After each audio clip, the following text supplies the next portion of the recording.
ನಮಸ್ಕಾರ ವೀಕ್ಷಕರೇ, ಇದು 8ಕ್ಕೆ 8 ನಾನು ಶ್ರೀಲಕ್ಷ್ಮಿ ಅಭಿಜಿತ್. ಆಹಾರ ಅಂತ ಬಂದಾಗ ನೋಡಿ, ಸೇಫ್ಟಿನೇ ಬಹಳ ಮುಖ್ಯ ಆಗತ್ತೆ. ಕಾಟನ್ ಕ್ಯಾಂಡಿ ಆಯ್ತು, ಹಸಿರು ಬಟಾಣಿ ಆಯ್ತು, ಗೋಬಿ ಆಯ್ತು, ಈಗ ಯಾವ ಆಹಾರದ ಸರದಿ? ನನ್ ಅದರ್ ದೆನ್ ಮೋಸ್ಟ್ ಸೇಫೆಸ್ಟ್ ಆಹಾರ ಅಂತ ಪರಿಗಣಿತವಾಗಿರುವಂತಹ ಇಡ್ಲಿ. ಎಲ್ಲರೂ ಬಹಳ ಇಷ್ಟಪಟ್ಟು ತಿನ್ನುವಂತಹ ಇಡ್ಲಿ, ಹೋಟೆಲ್ಗಳಲ್ಲಿ ನೀವು ತಿನ್ನುವಂತಹ ಇಡ್ಲಿ ಬಹಳ ಸುರಕ್ಷಿತವಾದಂತ ಆಹಾರ ಇದು ಅಂತ ನಾವು ಅಂದ್ಕೋತಿದ್ವಲ್ಲ, ಅದಕ್ಕೆ ಈಗ ಆಹಾರ ಇಲಾಖೆ ದೊಡ್ಡದೊಂದು ಶಾಕ್ ಕೊಟ್ಟಿದೆ.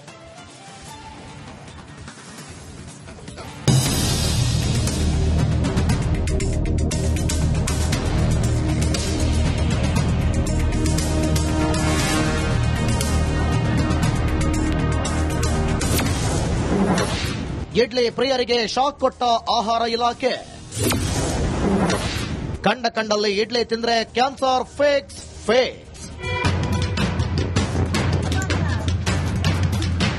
ನೀವು ಇಡ್ಲಿ ಪ್ರಿಯರ ಒಮ್ಮೆ ಈ ವರದಿ ನೋಡ್ಕೊಂಡ್ಬಿಡಿ. ಇಡೀ ಜಗತ್ತಿನ ಅತ್ಯಂತ ಸುರಕ್ಷಿತ ಆಹಾರ ಅಂತ ಹೆಸರು ಮಾಡಿರೋ ಇಡ್ಲಿ ತಿಂದ್ರೆ ಕ್ಯಾನ್ಸರ್ ಬರುತ್ತಂತೆ. ಬೆಂಗಳೂರಿನ ಕೆಲವು ಹೋಟೆಲ್ ಹಾಗೂ ಉಪಹಾರ ಕೇಂದ್ರಗಳಲ್ಲಿ ಇಡ್ಲಿ ತಯಾರಿಸಲು ಪ್ಲಾಸ್ಟಿಕ್ ಹಾಳೆ ಬಳಸಲಾಗುತ್ತಿದೆ. ಅದರಿಂದಾಗಿ ಗ್ರಾಹಕರ ಆರೋಗ್ಯದ ಮೇಲೆ ಗಂಭೀರ ಪರಿಣಾಮ ಉಂಟಾಗುತ್ತಿರುವುದು ಬೆಳಕಿಗೆ ಬಂದಿದೆ.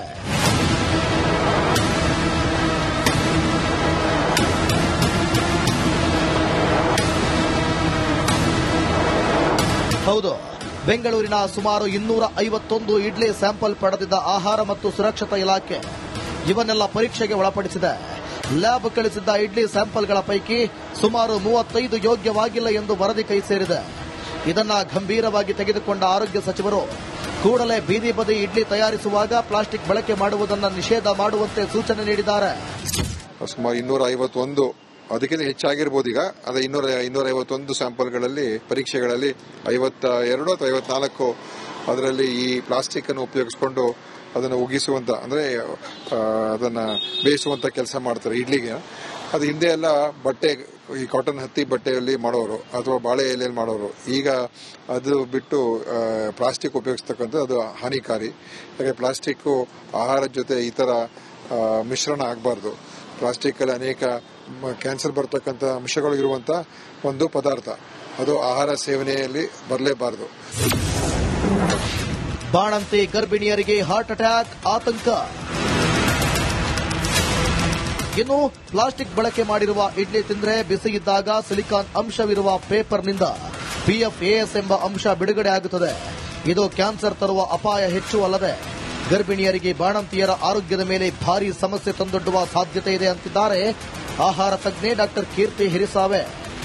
PFAS ಅಂತ ಒಂದು ಕೆಮಿಕಲ್ ಇಡ್ಲಿ ಒಳಗಡೆ ಹೋಗುತ್ತೆ. ಸೊ ಆ ಕೆಮಿಕಲ್ ದೇಹಕ್ಕೆ ಜಾಸ್ತಿ ಸೇರ್ಪಡೆ ಆದಾಗ, ಟಾಕ್ಸಿನ್ ಅಂಶ ಜಾಸ್ತಿ ಸೇರ್ಪಡೆ ಆದಾಗ ಖಂಡಿತವಾಗೂ ಇದು ರೋಗ ನಿರೋಧಕ ಶಕ್ತಿನ ಕುಂದು ಮಾಡಿಸುತ್ತೆ. ಅಷ್ಟೇ ಅಲ್ಲ, ಕ್ಯಾನ್ಸರ್ ಕಾಸಿಂಗ್ ಏಜೆಂಟ್ಸ್ಗಳನ್ನ ಕ್ರಿಯೇಟ್ ಮಾಡುತ್ತೆ. ಸೊ ಇದು ಒಂದೇ ಕ್ಯಾನ್ಸರ್ ಬರುತ್ತೆ ಅಂತ ಹೇಳಿಕ್ಕಾಗಲ್ಲ. ಸಾಮಾನ್ಯವಾಗಿ ಈ ಹಿಂದೆ ಇಡ್ಲಿ ತಯಾರಿಸುವಾಗ ಕಾಟನ್ ಕ್ಲಾತ್ ಬಳಸ್ತಿದ್ರು. ಆದರೆ ಇತ್ತೀಚೆಗೆ ಫಾಸ್ಟ್ ಲೈಫ್ ಅಲ್ಲಿ ಜನ ಪ್ಲಾಸ್ಟಿಕ್ಗೆ ಮೊರೆ ಹೋಗಿದ್ದಾರೆ. ಇದರಿಂದ ಆರೋಗ್ಯದ ಮೇಲೆ ದುಷ್ಪರಿಣಾಮಗಳೇ ಹೆಚ್ಚಾಗಿದ್ದು ಜನರಿಗೆ ಆಘಾತವನ್ನುಂಟು ಮಾಡಿದೆ. ದೀಪ್ತಿ ತೊಳ್ಪಾಡಿ, ರಿಪಬ್ಲಿಕ್ ಕನ್ನಡ, ಬೆಂಗಳೂರು. ನಮಸ್ಕಾರ ವೀಕ್ಷಕರೇ, ಇದು 8ಕ್ಕೆ 8 ನಾನು ಶ್ರೀಲಕ್ಷ್ಮಿ ಅಭಿಜಿತ್. ಆಹಾರ ಅಂತ ಬಂದಾಗ ನೋಡಿ, ಸೇಫ್ಟಿನೇ ಬಹಳ ಮುಖ್ಯ ಆಗತ್ತೆ. ಕಾಟನ್ ಕ್ಯಾಂಡಿ ಆಯ್ತು, ಹಸಿರು ಬಟಾಣಿ ಆಯ್ತು, ಗೋಬಿ ಆಯ್ತು, ಈಗ ಯಾವ ಆಹಾರದ ಸರದಿ? ನನ್ ಅದರ್ ದೆನ್ ಮೋಸ್ಟ್ ಸೇಫೆಸ್ಟ್ ಆಹಾರ ಅಂತ ಪರಿಗಣಿತವಾಗಿರುವಂತಹ ಇಡ್ಲಿ. ಎಲ್ಲರೂ ಬಹಳ ಇಷ್ಟಪಟ್ಟು ತಿನ್ನುವಂತಹ ಇಡ್ಲಿ, ಹೋಟೆಲ್ಗಳಲ್ಲಿ ನೀವು ತಿನ್ನುವಂತಹ ಇಡ್ಲಿ ಬಹಳ ಸುರಕ್ಷಿತವಾದಂತ ಆಹಾರ ಇದು ಅಂತ ನಾವು ಅಂದ್ಕೋತಿದ್ವಲ್ಲ, ಅದಕ್ಕೆ ಈಗ ಆಹಾರ ಇಲಾಖೆ ದೊಡ್ಡದೊಂದು ಶಾಕ್ ಕೊಟ್ಟಿದೆ.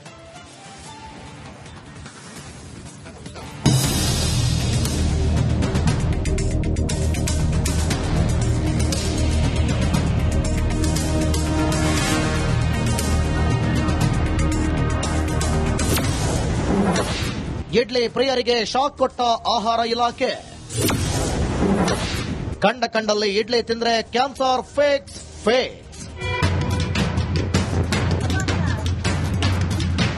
ನೀವು ಇಡ್ಲಿ ಪ್ರಿಯರ ಒಮ್ಮೆ ಈ ವರದಿ ನೋಡ್ಕೊಂಡ್ಬಿಡಿ. ಇಡೀ ಜಗತ್ತಿನ ಅತ್ಯಂತ ಸುರಕ್ಷಿತ ಆಹಾರ ಅಂತ ಹೆಸರು ಮಾಡಿರೋ ಇಡ್ಲಿ ತಿಂದ್ರೆ ಕ್ಯಾನ್ಸರ್ ಬರುತ್ತಂತೆ. ಬೆಂಗಳೂರಿನ ಕೆಲವು ಹೋಟೆಲ್ ಹಾಗೂ ಉಪಹಾರ ಕೇಂದ್ರಗಳಲ್ಲಿ ಇಡ್ಲಿ ತಯಾರಿಸಲು ಪ್ಲಾಸ್ಟಿಕ್ ಹಾಳೆ ಬಳಸಲಾಗುತ್ತಿದೆ. ಅದರಿಂದಾಗಿ ಗ್ರಾಹಕರ ಆರೋಗ್ಯದ ಮೇಲೆ ಗಂಭೀರ ಪರಿಣಾಮ ಉಂಟಾಗುತ್ತಿರುವುದು ಬೆಳಕಿಗೆ ಬಂದಿದೆ.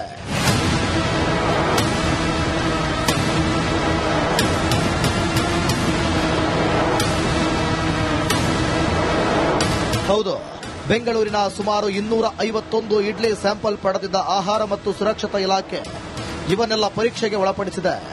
ಲ್ಯಾಬ್ ಕಳಿಸಿದ್ದ ಇಡ್ಲಿ ಸ್ಯಾಂಪಲ್ಗಳ ಪೈಕಿ ಸುಮಾರು 35 ಯೋಗ್ಯವಾಗಿಲ್ಲ ಎಂದು ವರದಿ ಕೈ ಸೇರಿದೆ. ಇದನ್ನ ಗಂಭೀರವಾಗಿ ತೆಗೆದುಕೊಂಡ ಆರೋಗ್ಯ ಸಚಿವರು ಕೂಡಲೇ ಬೀದಿ ಬದಿ ಇಡ್ಲಿ ತಯಾರಿಸುವಾಗ ಪ್ಲಾಸ್ಟಿಕ್ ಬಳಕೆ ಮಾಡುವುದನ್ನು ನಿಷೇಧ ಮಾಡುವಂತೆ ಸೂಚನೆ ನೀಡಿದ್ದಾರೆ. ಸುಮಾರು 251 ಅದಕ್ಕಿಂತ ಹೆಚ್ಚಾಗಿರ್ಬೋದು. ಈಗ ಅದೇ 251 ಸ್ಯಾಂಪಲ್ಗಳಲ್ಲಿ ಪರೀಕ್ಷೆಗಳಲ್ಲಿ 52 ಅಥವಾ 54 ಅದರಲ್ಲಿ ಈ ಪ್ಲಾಸ್ಟಿಕ್ ಅನ್ನು ಉಪಯೋಗಿಸಿಕೊಂಡು ಅದನ್ನು ಉಗಿಸುವಂತ ಅಂದ್ರೆ ಅದನ್ನ ಬೇಯಿಸುವಂತ ಕೆಲಸ ಮಾಡ್ತಾರೆ ಇಡ್ಲಿಗೆ. ಅದು ಹಿಂದೆ ಎಲ್ಲ ಬಟ್ಟೆ, ಈ ಕಾಟನ್ ಹತ್ತಿ ಬಟ್ಟೆಯಲ್ಲಿ ಮಾಡೋರು ಅಥವಾ ಬಾಳೆ ಎಲೆಯಲ್ಲಿ ಮಾಡೋರು. ಈಗ ಅದು ಬಿಟ್ಟು ಪ್ಲಾಸ್ಟಿಕ್ ಉಪಯೋಗಿಸ್ತಕ್ಕಂಥ ಅದು ಹಾನಿಕಾರಿ. ಯಾಕಂದ್ರೆ ಪ್ಲಾಸ್ಟಿಕ್ ಆಹಾರದ ಜೊತೆ ಈ ತರ ಮಿಶ್ರಣ ಆಗಬಾರ್ದು. ಪ್ಲಾಸ್ಟಿಕ್ ಅಲ್ಲಿ ಅನೇಕ ಕ್ಯಾನ್ಸರ್ ಬರ್ತಕ್ಕಂಥ ಅಂಶಗಳು ಇರುವಂತ ಒಂದು ಪದಾರ್ಥ, ಅದು ಆಹಾರ ಸೇವನೆಯಲ್ಲಿ ಬರಲೇಬಾರದು. ಬಾಣಂತಿ ಗರ್ಭಿಣಿಯರಿಗೆ ಹಾರ್ಟ್ ಅಟ್ಯಾಕ್ ಆತಂಕ. ಇನ್ನು ಪ್ಲಾಸ್ಟಿಕ್ ಬಳಕೆ ಮಾಡಿರುವ ಇಡ್ಲಿ ತಿಂದ್ರೆ ಬಿಸಿ ಇದ್ದಾಗ ಸಿಲಿಕಾನ್ ಅಂಶವಿರುವ ಪೇಪರ್ನಿಂದ PFAS ಎಂಬ ಅಂಶ ಬಿಡುಗಡೆ ಆಗುತ್ತದೆ. ಇದು ಕ್ಯಾನ್ಸರ್ ತರುವ ಅಪಾಯ ಹೆಚ್ಚು ಅಲ್ಲದೆ ಗರ್ಭಿಣಿಯರಿಗೆ ಬಾಣಂತಿಯರ ಆರೋಗ್ಯದ ಮೇಲೆ ಭಾರೀ ಸಮಸ್ಯೆ ತಂದೊಡ್ಡುವ ಸಾಧ್ಯತೆ ಇದೆ ಅಂತಿದ್ದಾರೆ ಆಹಾರ ತಜ್ಞೆ ಡಾಕ್ಟರ್ ಕೀರ್ತಿ ಹಿರಿಸಾವೆ. PFAS ಅಂತ ಒಂದು ಕೆಮಿಕಲ್ ಇಡ್ಲಿ ಒಳಗಡೆ ಹೋಗುತ್ತೆ. ಸೊ ಆ ಕೆಮಿಕಲ್ ದೇಹಕ್ಕೆ ಜಾಸ್ತಿ ಸೇರ್ಪಡೆ ಆದಾಗ, ಟಾಕ್ಸಿನ್ ಅಂಶ ಜಾಸ್ತಿ ಸೇರ್ಪಡೆ ಆದಾಗ ಖಂಡಿತವಾಗೂ ಇದು ರೋಗ ನಿರೋಧಕ ಶಕ್ತಿನ ಕುಂದು ಮಾಡಿಸುತ್ತೆ. ಅಷ್ಟೇ ಅಲ್ಲ, ಕ್ಯಾನ್ಸರ್ ಕಾಸಿಂಗ್ ಏಜೆಂಟ್ಸ್ಗಳನ್ನ ಕ್ರಿಯೇಟ್ ಮಾಡುತ್ತೆ. ಸೊ ಇದು ಒಂದೇ ಕ್ಯಾನ್ಸರ್ ಬರುತ್ತೆ ಅಂತ ಹೇಳಿಕ್ಕಾಗಲ್ಲ. ಸಾಮಾನ್ಯವಾಗಿ ಈ ಹಿಂದೆ ಇಡ್ಲಿ ತಯಾರಿಸುವಾಗ ಕಾಟನ್ ಕ್ಲಾತ್ ಬಳಸ್ತಿದ್ರು. ಆದರೆ ಇತ್ತೀಚೆಗೆ ಫಾಸ್ಟ್ ಲೈಫ್ ಅಲ್ಲಿ ಜನ ಪ್ಲಾಸ್ಟಿಕ್ಗೆ ಮೊರೆ ಹೋಗಿದ್ದಾರೆ.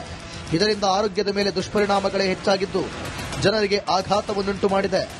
ದೀಪ್ತಿ ತೊಳ್ಪಾಡಿ, ರಿಪಬ್ಲಿಕ್ ಕನ್ನಡ, ಬೆಂಗಳೂರು. ನಮಸ್ಕಾರ ವೀಕ್ಷಕರೇ, ಇದು 8ಕ್ಕೆ 8 ನಾನು ಶ್ರೀಲಕ್ಷ್ಮಿ ಅಭಿಜಿತ್. ಆಹಾರ ಅಂತ ಬಂದಾಗ ನೋಡಿ, ಸೇಫ್ಟಿನೇ ಬಹಳ ಮುಖ್ಯ ಆಗತ್ತೆ. ಕಾಟನ್ ಕ್ಯಾಂಡಿ ಆಯ್ತು, ಹಸಿರು ಬಟಾಣಿ ಆಯ್ತು, ಗೋಬಿ ಆಯ್ತು, ಈಗ ಯಾವ ಆಹಾರದ ಸರದಿ? ನನ್ ಅದರ್ ದೆನ್ ಮೋಸ್ಟ್ ಸೇಫೆಸ್ಟ್ ಆಹಾರ ಅಂತ ಪರಿಗಣಿತವಾಗಿರುವಂತಹ ಇಡ್ಲಿ.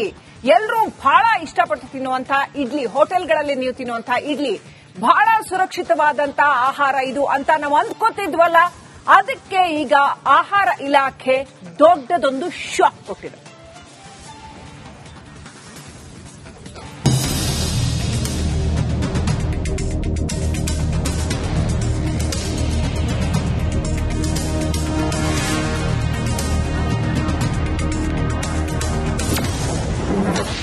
ಇಡ್ಲಿ ಪ್ರಿಯರಿಗೆ ಶಾಕ್ ಕೊಟ್ಟ ಆಹಾರ ಇಲಾಖೆ.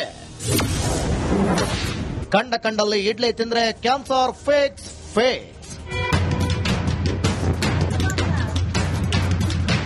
ನೀವು ಇಡ್ಲಿ ಪ್ರಿಯರ ಒಮ್ಮೆ ಈ ವರದಿ ನೋಡ್ಕೊಂಡ್ಬಿಡಿ. ಇಡೀ ಜಗತ್ತಿನ ಅತ್ಯಂತ ಸುರಕ್ಷಿತ ಆಹಾರ ಅಂತ ಹೆಸರು ಮಾಡಿರೋ ಇಡ್ಲಿ ತಿಂದ್ರೆ ಕ್ಯಾನ್ಸರ್ ಬರುತ್ತಂತೆ. ಬೆಂಗಳೂರಿನ ಕೆಲವು ಹೋಟೆಲ್ ಹಾಗೂ ಉಪಹಾರ ಕೇಂದ್ರಗಳಲ್ಲಿ ಇಡ್ಲಿ ತಯಾರಿಸಲು ಪ್ಲಾಸ್ಟಿಕ್ ಹಾಳೆ ಬಳಸಲಾಗುತ್ತದೆ.